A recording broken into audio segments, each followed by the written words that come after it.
Vous avez peut-être remarqué dans la capsule précédente qui présente la boucle while qu'en réalité, au moment de commencer la boucle qui affiche le compte à rebours, on sait combien de fois elle devra se répéter.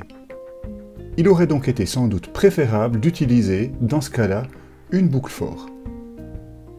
D'ailleurs, on pourrait démontrer qu'il est possible, avec une boucle while, d'écrire le code d'une certaine façon afin de reproduire le comportement aussi bien d'une boucle for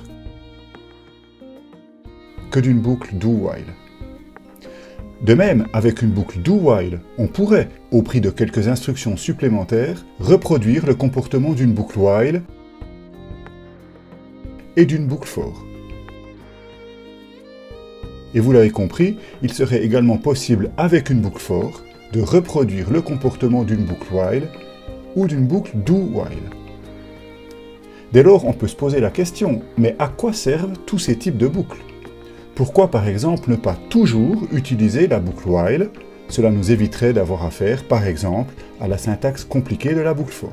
Eh bien, d'une part, parce que choisir le type de boucle le plus adapté évite d'ajouter des instructions dont on pourrait se passer, et cela permet de montrer clairement comment la boucle est censée se comporter.